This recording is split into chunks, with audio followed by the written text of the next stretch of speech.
Ahmed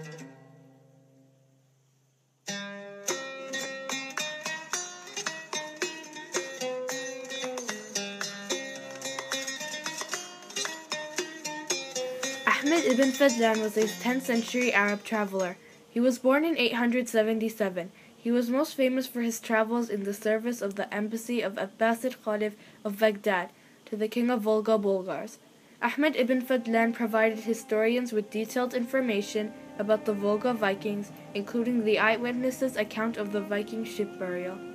He also provided very comprehensive descriptions about other European groups as well, such as Turkic people. Volga Bulgars were united in a kingdom that existed from the 7th to the 13th century around the Volga and Kama rivers in Eastern Europe. Now it is called European Russia. Information on the Volga Bulgars from first-hand sources are rather rare, and European historians often have to make references to the ancient worlds of the Arab, Persians, and Indian travelers for more detailed knowledge about them.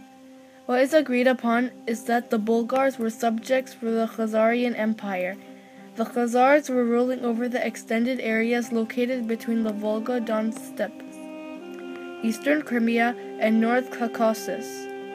As soon as they controlled the western part of the Silk Road and flourished on trade and traffic that it brought to their region, their blooming period came to an end when they lost their support of their emperor in favor of rising power of the Rus at the end of the 10th century. The Abbasid Caliph al-Muqtadar of Baghdad hired Ibn Fadlan as a messenger and sent him to the ruler of the Volga Bulgars. Al-Mish ibn Shilki had adopted Islam as a state religion, and Ibn Fadlan was sent to bring scholars and judges to the Ali state. His mission was to help building a mosque and fortress, and to establish close ties with the government. The mission was to teach the Bulgars the culture, values, and rights of his faith and culture. The communities there were waiting for religious leaders. Scholars of law and government officials wanted to build a legal and educational system. The ruler was looking for material support and military protection to strengthen the political ties of the allies. Spreading and teaching a new way of life, however, requires to study and understand the population one is supposed to teach. Ibn Fadlan proved to be a thorough observer. The capital of Volga Bulgars was Bulgar, a bustling trading center in Eastern Europe. The trading partners of the Bulgars included the Vikings and other tribes from the north, Chinese from the east, people from Baghdad and Constantinople in the south, and Western European states. Historical Norwegian texts report that the Vikings reigned in Western Europe and their voyages to Iceland, Greenland, and North America. But according to European scholars, far more Viking artifacts have been found in Eastern Europe, and it is known to extensive voyages were made by the Vikings. At the Caspian Sea, they met with the Khazar and Bulgar nations. Their strength made it impossible for the Vikings to proceed with violence against them. When Ibn Fadlan first saw the Vikings, who he calls the Rus, he wrote, "I have never seen more perfect physiques than theirs. They are like palm trees, fair and reddish, and do not wear a tunic or kaftan. Each man wore a garment which covered his body on one side and left the other, free for action. Each man carried an axe and knife with him. Tattoos covered him from fingertip to neck. They drank excessively day and night." About the women, Ibn Fadlan remarked, "On their necks they wore rings of gold and silver. For each extra 10,000 dirhams their husband acquire. He purchases a necklace for her to show his wealth." The rest were pagans and worshipped idols. Ibn Fadlan observed their arrival by ships in Bulgar and wrote, "Everyone goes ashore with bread, meat, onions, and milk, and then walks over to a long upright piece of wood that has a man's face on it. The rest prostrates himself and says, 'O my Lord, I have come here from a distant land, and I have brought you this gift. I wish you send me a merchant with many dirhams who will buy from me what I want to sell and will not disagree over me with the price.'" Ibn Fadlan also calls the rest the filthiest of God's creatures and says that they do not wash after eating. He then describes the unhygienic way they wash their faces daily. Each morning, a slave arrives carrying a large basin of full water. She hands the basin over to her master, who washes his face and hands. Then he washes his hair and combs his hair into the basin. Then he goes to clean his nose into the basin. Then he spits in the basin. The slave girl then passes the basin to the next man, who does likewise. She goes on passing the basin to all the men in the house. Each one clears his nose, spits in the basin, and washes his face and hair in it. The Russer Vikings used to cremate their deads. Ibn Fadlan reports how he witnessed the funeral of a Russ. His body was put on a vessel with food, meat, and weapons. A slave was brought in, an old woman, who Ibn Fadlan calls Angel of Death, sacrifices the slave by stabbing her to death, and then her body is put next to her dead master. The vessel is then set on fire and sent out in the area until it turned into ashes.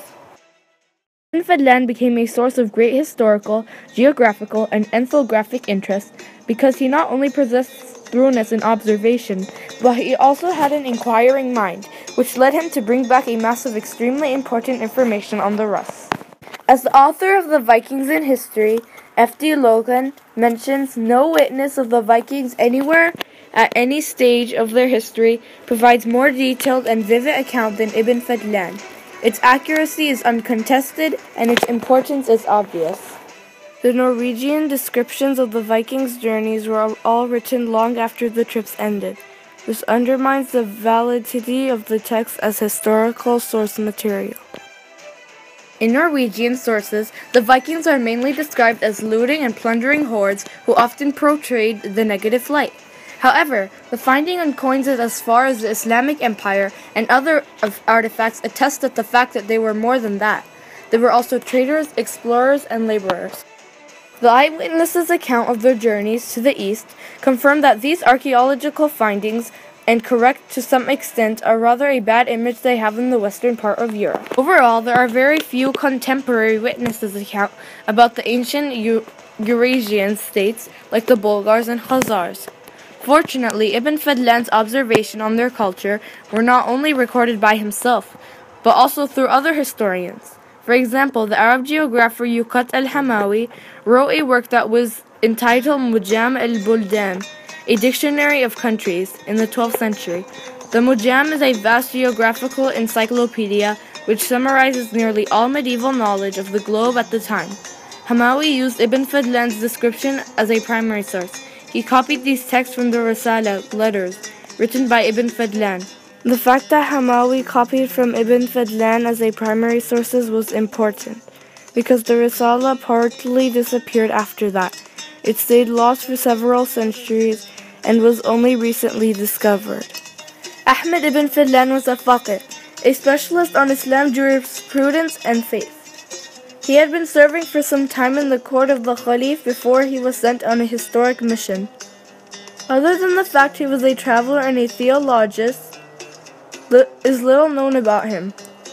Ibn Fadlan has explored worlds and minds that were very different from his own. He met the Muslim Bulgars who needed advice and his expertise.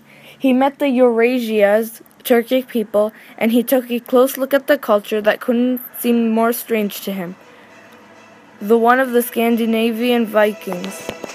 Ibn Fadlan documented it diligently and in great detail all his observations. Most of his writings have survived or have been rediscovered and have been used by scholars and historians to document a part of history that was largely left blank. He not only enriched those he taught, but also his own people by bringing back with him reports on his travels. He also keeps enriching our contemporary knowledge of the Turkic and Scandinavian Vikings.